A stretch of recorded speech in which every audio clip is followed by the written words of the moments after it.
Demain, le gouvernement organise sa conférence environnementale annuelle qui doit définir les priorités en matière d'écologie. L'occasion pour nous de nous intéresser à un programme innovant qui fait ses preuves.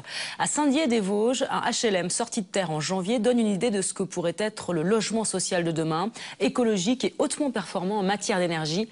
Le bâtiment haut de 8 étages est fait de paille et de bois. Reportage Nicolas Jox, Elsa Kleinschmager. Le quartier Kellermann à Saint-Dié-des-Vosges, un quartier de logements sociaux en pleine rénovation. Aux côtés des bars HLM des années 70, mal isolés et énergivores, de nouvelles constructions, comme cet ensemble de logements sociaux de 8 étages, une première architecturale car ce bâtiment est construit en bois et en paille. C'est le plus haut bâtiment en bois de France, c'est le plus haut bâtiment au monde isolé en paille. Donc on a tout de suite, nous, essayé d'aller vers la simplicité.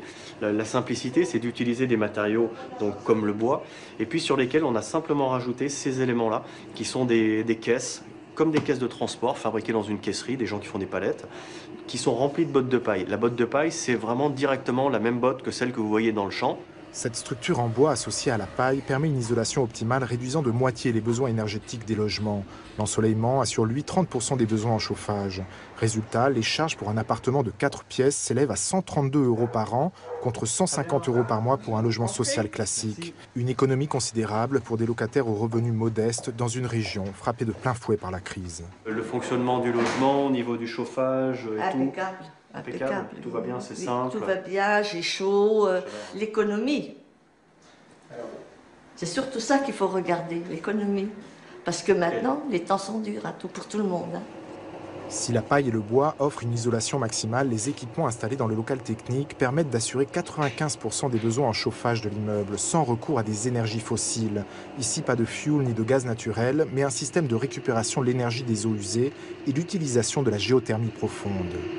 Ici, vous avez la pompe à chaleur. Cette pompe à chaleur, c'est une pompe de 30 kW, donc l'équivalent d'une pompe pour un gros pavillon individuel. Ceci étant, ici, c'est pour 26 logements. On va chercher la chaleur qui est dans le sol, on la concentre et on la restitue. Voilà, tout simplement. C'est vraiment un système très très simple, très basique. Mais un système aux performances énergétiques particulièrement efficaces. Le coût d'un tel bâtiment ne dépasse que de 5% le coût d'une construction traditionnelle. Pour Jean-Marc Grémel, à l'initiative de ce projet, l'enjeu environnemental rejoint ici une préoccupation sociale.